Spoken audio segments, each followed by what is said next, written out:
आधी रात का वक्त था। अनोखी गहरी नींद में सोई हुई थी।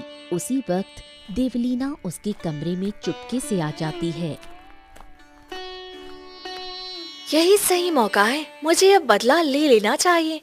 अनोखी, मैं तुम्हें कभी जीतने नहीं दूंगी मेरी बहन। इतना कहकर देवलीना एक जल लेकर अनोखी के ऊपर छिड़क देती है। उसी वक्त अनोखी की नींद खुल जाती है। ये क्या हो रहा है? मेरा शरीर जल क्यों रहा है? देवलीना, तुमने मेरे शरीर पर क्या डाला है? मेरा शरीर जल क्यों रहा है? बस दीदी, कुछ देर और इंतजार कर लो, उसके बाद आपको इस तकलीफ से हमेशा हमेशा के लिए मुक्ति मिल जाएगी। तुमने ऐसा क्या किया है? सच सच बताओ। दीदी, आप हमेशा मेरे रास्ते का कांटा बनकर रहे हो, इसीलिए आज मैं हमेशा हमेशा के लिए आपको अपने रास्ते से हटा रही हूँ। इतने में ही तेज रोशनी फैलती है और अनोखी एक उल्लू में बदल जाती है और देवलीना अनोखी का रूप धारण कर लेती है। ये क्या? मैं उल्लू कैसे बन सकती हूँ? ये क्या हो रहा है? नहीं नहीं, हे भगवान, मेरा असली रूप तुम्हारे पास कैसे आ गया? देवलीना, आज से मैं अनोखी हूँ और तुम्हारा रूप लेकर मैं इस राज्य पर राज करूंगी। मेरी बहन, तुमने ऐसा क्यों किया? अगर तुम कह देती तो हमेशा के लिए तुम्हारे रास्ते से हट जाती। इतना कहकर अनोखी फूट फूट कर रोती है, पर उसकी आवाज कोई नहीं सुनता और बस उसकी आंखों से आंसू गिरते चले जाते हैं। अब बस, तुम्हें अब रास्ते से हटना होगा, तभी मेरा नया जिंदगी शुरू होगा।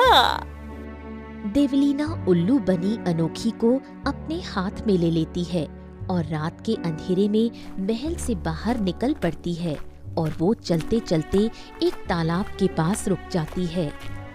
तुम हमेशा के लिए इसी तालाब में डूब कर मर जाओगी। देवलीना अनोखी को उस तालाब में फेंक देती है और वापस महल आकर सो जाती है। अब बस, कल से मेरी नई जिंदगी शुरू हो गई। मैं अनोखी की जिंदगी जीऊंगी और वो तो हमेशा हमेशा के लिए रास्ते से ही हट गई। किसी को पता भी नहीं चलेगा वे कहाँ है और किस हालत में है। अगली सुबह होते ही राजमहल में भव्य तैयारियां शुरू होती हैं। महारानी, हमारी अनोखी बेटी कहाँ है? कहीं दिखाई नहीं दे रही है। अरे आज तो उसकी ताजपोशी है, आज तो उसे अच्छे से तैयार भी होना है। जाकर देखिए। जी महाराज, मैं अभी लेकर आती हूँ। रानी राजकुमारी अनोखी के कमरे में जाती है, जहाँ देवलीना अनोखी के रूप में सोई हुई होती है। बेटी अनोखी, उठ जाओ, आज तुम्हारा ताजपोशी है और तुम अब तक सो रही हो। मैं बस तैयार हो रही हूँ। फिर देवलीना अच्छे से तैयार हो जाती है और रानी के सामने आती है। अरे मेरी बेटी, कितनी सुंदर लग रही है। आज लगता है स्वयं चांद धरती पर आ गई है। माँ, मैं आखिर हूँ भी तो आप ही की बेटी। हाँ, ठीक कहती हो। चलो, ताजपोशी का वक्त निकल रहा है। फिर अनोखी और रानी दोनों कमरे से निकल आती हैं और दरबार में आती है। वाह मेरी राजकुमारी, आज कितनी सुंदर लग रही है। इतनी सुंदर तो स्वर्ग की अप्सराएं भी नहीं होंगी। हाँ महाराज, मेरी बेटी तो पहले से ही सुंदर है और जैसे ही ये ताज पहनेगी तो और खूबसूरत हो जाएगी। चलो चलो, जल्दी बैठो बेटी, ताजपोशी का वक्त निकल रहा है और महारानी देवलीना कहीं नजर नहीं पड़ रही है। शायद वो गुस्सा हो गई होगी, शायद जलन की वजह से वो नहीं आई है। आ जाएगी, तब तक हम ताजपोशी करते हैं। एक बार मेरी ताजपोशी हो जाए, उसके बाद मैं तुम सबको बताऊंगी कि आखिर जलन होता क्या है। तुम सबसे चुन चुन कर बतला लूंगी। जैसे मैंने अनोखी को एक उल्लू बनाया, उसी तरह तुम सबको भी जीना हराम कर दूंगी तुम सबका। फिर कुछ ही देर में देवलीना की ताजपोशी हो जाती है। आज मैं बहुत खुश हूँ, मेरी बेटी इस राज्य की महारानी बन गई। हाँ, मैं भी बहुत खुश हूँ। अब हम दोनों इस राज्य की जिम्मेदारी से हट गए। अब बेटी अनोखी, तुम इस राज्य को अच्छे से चलाना। चिंता मत करिए माँ, मैं इस राज्य को इतना अच्छे से चलाऊंगी कि किसी को चलाने की जरूरत ही नहीं पड़ेगी।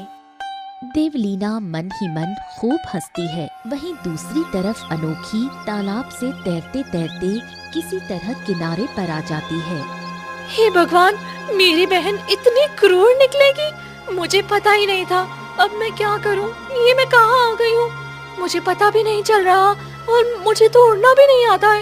एक उल्लू होकर भी मैं उड़ नहीं पा रही हूँ, लेकिन मुझे किसी भी तरह महल जाना ही होगा। अनोखी थोड़ा आगे जाती है कि तभी एक बिल्ली उसे देख लेती है। ये क्या? ये बिल्ली मुझे इतना घूर क्यों रही है? ये मुझ पर हमला करने वाली है, मुझे यहाँ से भागना होगा। अनोखी भागने लगती है कि तभी बिल्ली उसका पीछा करती है और अनोखी भागते भागते घने जंगलों में चली जाती है, पर बिल्ली उसका पीछा नहीं छोड़ती। हे भगवान, अब मैं क्या करूं? मैं कैसे अपनी जान बचाऊं? ये बिल्ली तो मुझे मार डालेगी। तभी सामने उसे एक लकड़हारा सुरेश दिखता है और उसके पास एक थैला रखा होता है। वो लकड़हारा उसके पास वो थैला है, उसके थैले में चली जाती हूँ, तभी मैं इस बिल्ली से बच पाऊंगी, नहीं तो ये तो मुझे खा ही जाएगी। अनोखी भागकर जाती है और लकड़हारे के थैले में छुप जाती है। सुरेश उठता है। चलो, आज तो लकड़ी काटने का मन नहीं कर रहा है, कल जाकर काटूंगा। आज इतनी लकड़ी है भी नहीं और थोड़ा मन भी ठीक नहीं लग रहा है। सुरेश अपना थैला उठा लेता है और घर की तरफ चला जाता है और वो जैसे ही थैला रखता है कि उसमें से अनोखी निकलती है। अरे अरे, ये क्या? ये तो एक उल्लू है और ये मेरे थैले में कैसे आ गया? छी छी छी छी, इसका चेहरा देखने से तो मेरा पूरा दिन अपशगुन में चला गया। मैं क्या करूं? चल चल भाग यहाँ से। वैसे भी मेरा धंधा मंदा चल रहा है और तेरी शक्ल देखने के बाद पता नहीं और क्या होगा। चल चल भाग यहाँ से। सुरेश अनोखी को मारकर भगाने लगता है, लेकिन अनोखी नहीं भागती। ये तो बहुत जिद्दी किस्म का है, ये तो भाग भी नहीं रहा है और इसकी आंखों में आंसू भी निकल रहे हैं। अरे ये क्या हो रहा है? मेरी मदद करो, मुझे बचा लो, मैं तुम्हें धनवान बना दूंगी। अरे तुम एक उल्लू होकर बात कैसे कर सकती हो? कहीं कहीं मैं कोई सपना तो नहीं देख रहा हूँ? नहीं, तुम सपना नहीं देख रहे हो, मुझे जादू से उल्लू बना दिया गया है। मैं राजकुमारी हूँ, इस राज्य की राजकुमारी अनोखी। मेरी खुद की बहन देवलीना ने मुझे उल्लू बनाया है। मुझे मेरे इंसानी रूप में ला दो, फिर मैं तुम्हें ढेर सारा धन दूंगी और इतना धन दूंगी कि तुम पूरी जिंदगी आराम से बिता सकते हो। क्या तुम इस राज्य की राजकुमारी हो? पर मैं कैसे यकीन कर लूं कि तुम इस राज्य की राजकुमारी हो? तुम मेरी बात पर यकीन करो, मैं सच में राजकुमारी हूँ। चलो, ये अच्छा मौका है।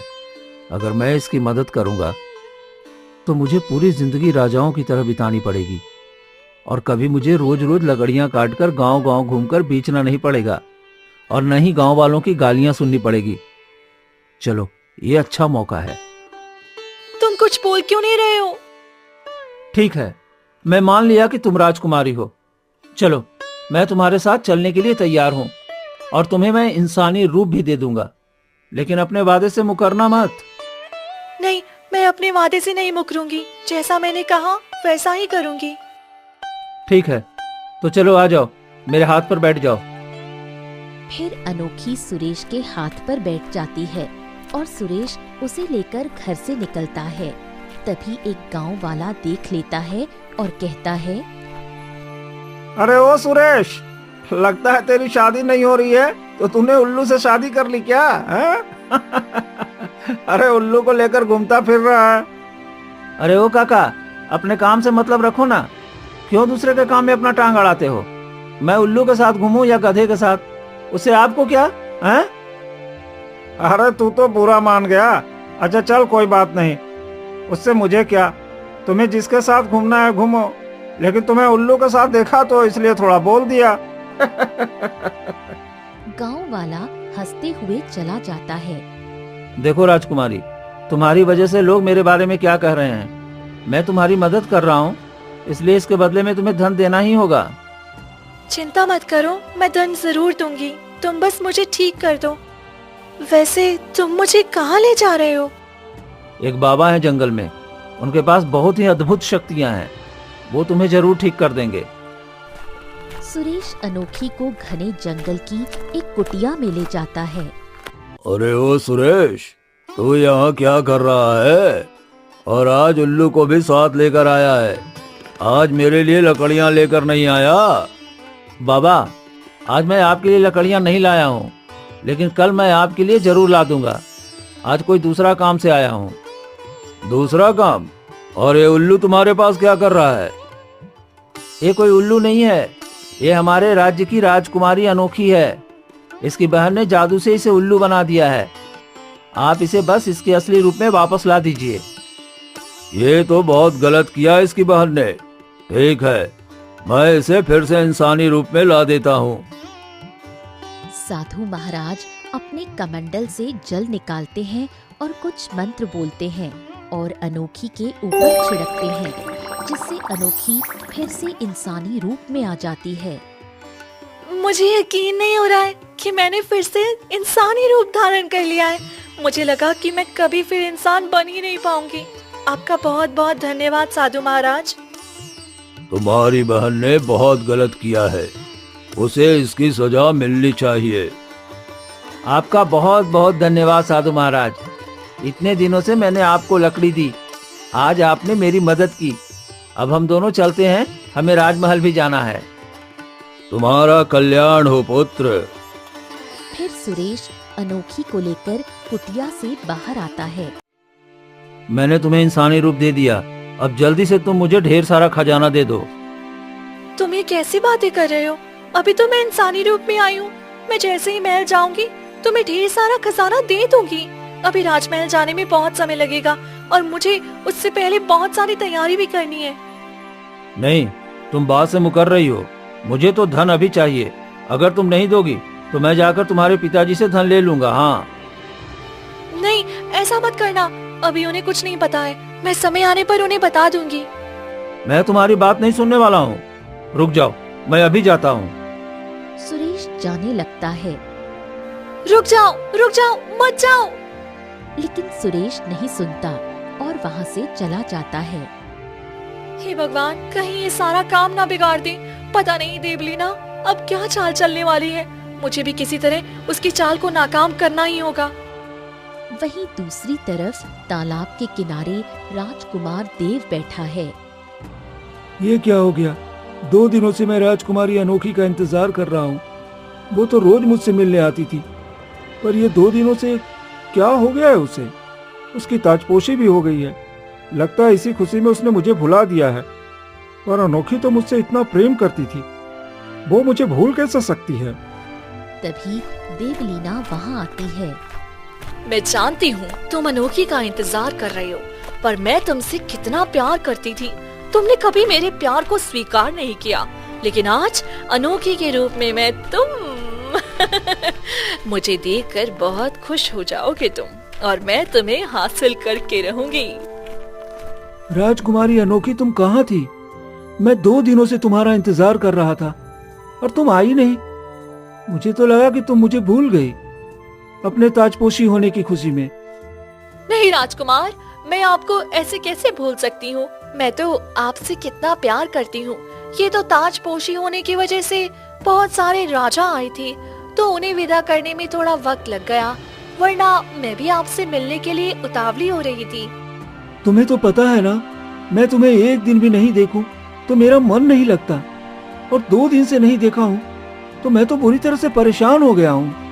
मैं भी अब आपसे दूर नहीं रहना चाहती, 1 मिनट भी नहीं। हम दोनों को आज ही विवाह कर लेना चाहिए। चलिए हम विवाह कर लेते हैं, पिताजी से पूछकर। ये तुमने ठीक कहा राजकुमारी अनोखी, मैं भी आपसे विवाह करना चाहता हूँ। मैं अपने पिता से कहा तो उन्हें इस विवाह से कोई आपत्ति नहीं है। फिर चलिए हम आज ही अपने माता पिता से आज्ञा ले लेते हैं। ठीक है, चलो चलते हैं। फिर देवलीना राजकुमार देव को लेकर राजमहल आ जाती है। राजकुमारी अनोखी, ये कौन है? पिताजी, ये देव है, भानुगढ़ का राजकुमार, मैं इसे बहुत प्रेम करती हूँ और उनसे विवाह करना चाहती हूँ। हाँ महाराज, मैं भी राजकुमारी अनोखी से बहुत प्रेम करता हूँ और राजकुमारी अनोखी से विवाह करना चाहता हूँ। ये तो बहुत खुशी की बात है। वैसे भी भानुगढ़ के राजा हमारे बहुत अच्छे मित्र हैं। मुझे ये रिश्ता खुशी खुशी मंजूर है। हम तुम्हारे पिता को खत भेजकर जल्दी ही तुम दोनों की विवाह की तैयारी करवाता हूँ। महाराज, मैंने पहले ही पिताजी से पूछ लिया है। राजकुमारी अनोखी के बारे में उन्हें भी कोई आपत्ति नहीं है। उन्होंने मुझे भेजा है कि मैं राजकुमारी की ताजपोशी होने के बाद उनसे विवाह करके ही वापस आऊं। ये तो बहुत खुशी की बात है। मैं आज से ही शादी की तैयारी शुरू कर देती हूँ। महाराज, मैं नहीं चाहती कि मेरी बेटी और राजकुमार का दिल टूटे, इसीलिए दोनों का विवाह 2 दिनों के अंदर ही कर देते हैं। ठीक है, तो परसों पूर्णिमा भी है, तो हम पूर्णिमा वाले दिन राजकुमारी अनोखी और राजकुमार देव का विवाह धूमधाम से करेंगे। अनोखी बेटी, देव को हमारा महल दिखा दो। फिर देवलीना मुस्कुराते हुए देव को लेकर वहाँ से चली जाती है। महाराज, पता नहीं 2 दिन हो गए मैंने देवलीना को नहीं देखा है। पता नहीं देवलीना कहाँ चली गई है। मुझे भी उसकी बहुत फिक्र हो रही है। लगता है गुस्से में हमारा राज्य छोड़कर तो नहीं चली गई। नहीं नहीं, ऐसा नहीं हो सकता। वो भले ही अनोखी को पसंद नहीं करती हो, लेकिन वह इस तरह राज्य को छोड़कर नहीं जा सकती है। हमें उसे 2-3 दिन का और वक्त देना चाहिए। शायद वो नानी के पास चली गई होगी, पड़ोसी राज्य। हाँ, ये आप ठीक कहते हैं। जब भी उदास होती है तो नानी घर ही जाती है। शायद वहाँ चली गई होगी। देवलीना राजकुमार देव को पूरा महल घुमाती है और रात होते ही कक्ष में बैठकर जोर जोर से हंसती है। अब मुझे कोई नहीं रोक सकता। मैंने जो चाहा था वो सब मुझे मिल गया। मुझे राजकुमार देव भी मिल गए और फिर मैं इस राज्य की महारानी भी बन गई। मेरी सारी ख्वाहिश पूरी हो गई। इतने में ही लकड़हारा सुरेश खिड़की से कमरे में आ जाता है। तुम कौन हो और यहाँ क्या कर रहे हो? अच्छा, तो तुम बिल्कुल अनोखी जैसी लग रही हो। मुझे तुम्हारी सारी सच्चाई पता चल गई है कि तुमने अपनी अनोखी बहन को उल्लू बनाकर और उसका चेहरा लेकर राजमहल में रह रही हो। अब जब उसको मैंने इंसानी रूप दे दिया है, पर उसने मुझे धन देने का वादा किया था। उसने मुझे धन नहीं दिया। अब उसके बदले तुम मुझे धन दो। अगर तुमने मुझे धन दे दिया तो मैं तुम्हारा ये राज किसी को नहीं बताऊंगा कि तुम अनोखी नहीं, तुम देवलीना हो। तुम्हें मेरी सच्चाई पता चल गई तो तुम्हें जिंदा रहने का कोई हक नहीं है। तुम मेरा कुछ नहीं बिगाड़ सकती हो राजकुमारी देवलीना। जल्दी से मुझे ढेर सारा धन दे दो। ठीक है, रुको, मैं तुम्हें धन देती हूँ। फिर वो अलमारी खोलती है और उसके अंदर से एक खंजर निकालकर सुरेश के सीने में उतार देती है। ये क्या किया? मुझे धन देने का वादा किया था। नहीं नहीं, मैं सबको बता दूंगा।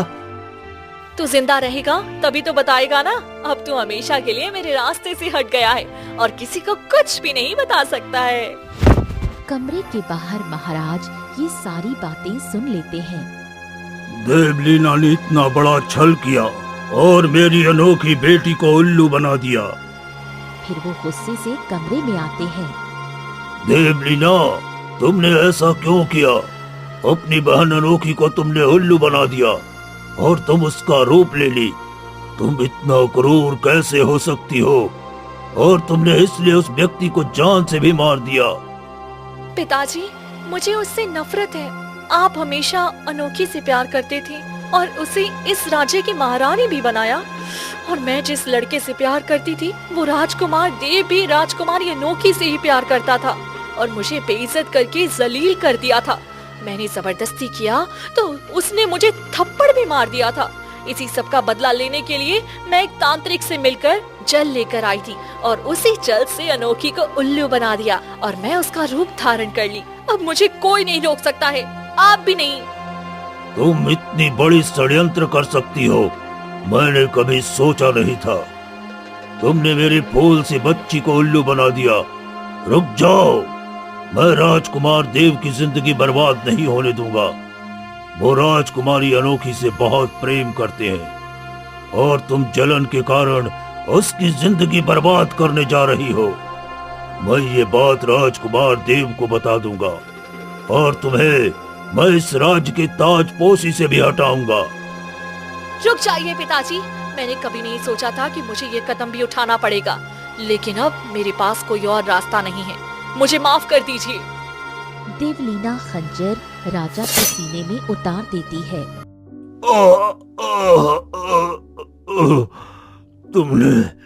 तुमने क्या किया देवलीना? तुम मुझे मार कैसे सकती हो? कैसे मार सकती हो देवलीना? मैं तुम्हारा पिता हूँ। तुम इतनी भी अंधी मत बनो बेटी, होश में आओ। माफ कर दीजिए पिताजी, पर मैं अपने प्यार और इस राज्य को पाने के लिए कुछ भी करने को तैयार हूँ। कुछ ही पल में राजा अपनी आखिरी सांस ले लेता है। मुझे पिताजी को ठिकाने लगाना होगा। फिर वो राजा को उठाकर किसी तरह अलमारी में बंद कर देती है और राजमहल से बाहर निकल जाती है। मुझे किसी भी तरह अनोखी को ढूंढना होगा, उसे रास्ते से हमेशा के लिए हटाना होगा। अगर वो राजमहल चली गई तो मेरे सारे किए कराए पर पानी फिर जाएगा। फिर देवलीना घने जंगलों में जाती है और थोड़ी ही दूर जाने के बाद उसे अनोखी दिख जाती है। अच्छा, तो तुम अब इंसानी रूप धारण कर ली हो, लेकिन अब तुम्हें मैं जिंदा नहीं छोड़ूंगी। तुमने बहुत गलत किया है देवलीना, मैं तुम्हें नहीं छोड़ूंगी। तुम चली जाओ यहाँ से। तुम्हें खुशी की बात बताऊं, जब से मैंने तुम्हारा रूप धारण किया है मैं इस राज्य की महारानी बन गई हूँ, और ऊपर से राजकुमार देव जो तुमसे इतना प्रेम करते थे, मुझे उन्होंने ठुकरा दिया था। वो भी मुझसे शादी करने वाले हैं, वो भी कल ही। और पिताजी को सारी सच्चाई पता चल गई थी, तो मैंने पिताजी को भी जान से मार दिया। और वो लकड़हारा सुरेश, जिसने तुम्हें इंसानी रूप धारण करने में मदद किया था, वो मुझे धमकी दे रहा था कि अगर मैंने उसे धन नहीं दिया तो मेरा राज सबके सामने खोल देगा। मैंने उसे भी जान से मार दिया। नहीं, तुम ऐसा नहीं कर सकती हो। तुमने पिताजी को क्यों मारा? तुम उनकी बेटी हो, तुम इतनी अंधी कैसे हो सकती हो? ये सब तुम्हारी वजह से हुआ है। सब सिर्फ तुम्हें पसंद करती थी और तुम्हें प्यार करती थी, जबकि मुझसे सभी नफरत करती थी। इसीलिए अब तुम्हें इस दुनिया को छोड़कर जाना होगा। फिर देवलीना एक खंजर निकालकर अनोखी के सीने में घोंप देती है। अब तुम भी मर जाओगी और फिर मुझे देव से विवाह करने से कोई नहीं रोक पाएगा। नहीं, तुम ऐसा नहीं कर सकते हो। रुक जाओ। नहीं नहीं, रुक जाओ। लेकिन देवलीना हंसते हुए चली जाती है और अगली सुबह होते ही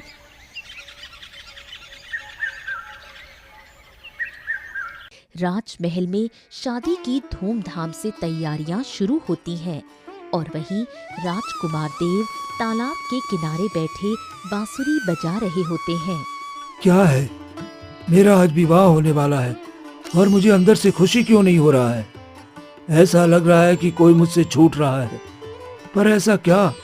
मैं जिससे प्रेम किया है वो तो मेरी पत्नी बनने जा रही है, फिर ऐसा क्या छूट रहा है मुझसे? राजकुमार देव परेशान थे। वहीं जंगल में घायल अवस्था में अनोखी पड़ी थी। तभी वहाँ एक बकरी आती है। तुम्हें कुछ नहीं होगा, मैं तुम्हें बचाऊंगी। इतने में ही तेज रोशनी फैलती है और अनोखी पूरी तरह से ठीक हो जाती है। ये क्या? मैं तो ठीक हो गई, मुझे यकीन नहीं हो रहा। और तुम एक बकरी होकर मेरी जान बचाई? मैं कोई साधारण बकरी नहीं हूँ, मुझे जादू आता है और तुम्हारे पिता ने मेरी एक बार जान बचाई थी। उन्हीं का एहसान चुकाने के लिए मैं इतने दिनों तक धरती पर थी और आज तुम्हें बचाकर मैंने अपना एहसान चुका दिया। अब मुझे यहाँ से जाना चाहिए। तभी अनोखी फूट फूट कर रोने लगी। क्या हुआ? तुम रो क्यों रही हो? मेरी बहन ने मुझे मारने की कोशिश की और मेरे पिताजी को भी जान से मार दिया है। मुझे समझ में नहीं आ रहा कि मैं कैसे उसे हराऊं। तुम्हें उसे हराने का तरीका वही साधु महाराज बताएंगे। जिन्होंने तुम्हें फिर से इंसानी रूप दिया है। क्या वो साधु महाराज? हाँ, क्योंकि वो बहुत सिद्ध पुरुष है। वो तुम्हें ठीक कर सकते हैं, तो तुम्हारी बहन को सबक सिखाने का रास्ता भी बता सकते हैं। अब जाओ, वक्त बहुत कम है। तभी रोशनी फैलती है और बकरी चली जाती है। मैं तुम्हें छोड़ूंगी नहीं देवलीना, तुमने बहुत कुछ गलत किया है। अनोखी वहां से निकल पड़ती है और साधु महाराज की कुटिया में आती है। अरे तुम फिर यहाँ आ गई राजकुमारी, बताओ कैसी मदद चाहिए तुम्हें? साधु महाराज, मेरी बहन ने मेरे साथ बहुत गलत किया। मेरे पिताजी को जान से मार दिया और मुझे भी जान से मारने की कोशिश की। वह तो जादुई बकरी ने मुझे बचा लिया। मुझे अपनी बहन को सबक सिखाना है, उसे भी एक ऐसा रूप देना है जिससे वह कभी आजाद ना हो पाए। ठीक है, ये ले जाओ जल। जैसे ही तुम उसके ऊपर छिड़कोगी, तुम्हारे मन में जो रूप आएगा उसको तुम वो रूप दे सकती हो। फिर साधु महाराज उसे थोड़ा सा जल दे देता है और अनोखी वो जल लेकर वहां से निकल पड़ती है और घने जंगलों से होते हुए राजमहल पहुंचती है। और जैसे ही वो राजमहल पहुंची, वहां राजकुमारी देवलीना और राजकुमार देव के फेरे पड़ रहे होते हैं। रुक जाइए, ये विवाह नहीं हो सकता है। ये क्या अनोखी, तुम यहाँ? तो फिर वो कौन है? वो कोई बहरूपिया है। कैसे हो सकता है? मेरी एक ही शक्ल की दो बेटी। ये क्या हो रहा है? महाराज भी कहीं दिखाई नहीं दे रहे हैं। वो भी कहाँ चले गए पता नहीं। शायद उन्हें दूसरे राज्य में युद्ध के लिए जाना था, तो शायद वो दूसरे राज्य युद्ध के लिए चले गए होंगे। नहीं माँ, पिताजी युद्ध के लिए नहीं, बल्कि देवलीना ने पिताजी को मार दिया और मेरे ही कमरे में अलमारी में पिताजी को छुपा दिया है। रानी भाग कर जाती है और अलमारी में महाराज को देखकर घबरा जाती है और वापस लौटती है। नहीं नहीं, ऐसा नहीं हो सकता। तुमने ऐसा क्यों किया देवलीना? तुमने अनोखी का रूप धारण करके पिताजी को जान से मार दिया। हाँ, मैं ही देवलीना हूँ, मैं अनोखी नहीं हूँ। ये सब मैं बदला लेने के लिए कर रही थी। मैं राजकुमार देव को पाना चाहती थी और इस राज्य को भी। प्यार दिल से होता है और मैं बचपन से राजकुमारी अनोखी से प्यार करता हूँ, तो मैं तुम्हें कैसे अपना सकता था? तुमने बहुत गलत किया, तुम्हें इसकी सजा मिलेगी। तुम लोग मेरा कुछ नहीं बिगाड़ सकते हो। मेरे पास वो जल अभी भी है। मैं तुम सबको जानवर बना दूंगी। रुक जाओ, अभी मैं तुम्हें बताती हूँ। फिर अनोखी जल्दी से वो जल लेकर देवलीना पर छिड़क देती है। तभी तेज रोशनी फैलती है और देवलीना एक चूहा बन जाती है। तभी अनोखी उसे एक पिंजरे में कैद कर लेती है। अब यही सजा है तुमने जो गलत किया है ना, हमारे पिताजी के साथ और बाकी सबके साथ। अब तुम्हें यही सजा भुगतनी पड़ेगी। मेरी बेटी इतनी पत्थर दिल कैसे हो सकती है? जो अपने पिता की नहीं हो पाई, वो हमारी क्या होगी? अपनी बहन की खुशियों से इतना जलती थी कि ये सब कर दिया। माँ, मुझे माफ कर दो। मैं पिताजी को नहीं बचा पाई और ना ही ये सब गलत होने से रोक पाई। इसमें तुम्हारी कोई गलती नहीं थी बेटी, ये तो हमारे भाग्य की गलती थी। फिर सभी मिलकर महाराज का आदर पूर्वक अंतिम संस्कार करते हैं और देवलीना को चूहे के रूप में पिंजरे में कैद करके काल कोठरी में डाल देते हैं। नहीं नहीं, ये क्या हो गया? मैं चूहे के रूप में नहीं रहना चाहती। मुझे यहाँ से बाहर निकालो, मुझे यहाँ से बाहर निकालो। मैं यहाँ नहीं रहना चाहती हूँ। नहीं नहीं, मुझे ये क्या हो गया है? मैं चूहे के रूप में नहीं रहना चाहती हूँ। मुझे यहाँ से बाहर निकालो, मुझे बाहर निकालो यहाँ से। मैं यहाँ नहीं रहना चाहती हूँ। देवलीना जोर जोर से रोती है, लेकिन उसकी आवाज कोई नहीं सुनता। और वहीं अनोखी राजकुमार देव के साथ शादी करके राज्य की महारानी बन जाती है और खुशी खुशी अपना जीवन यापन करने लगती है।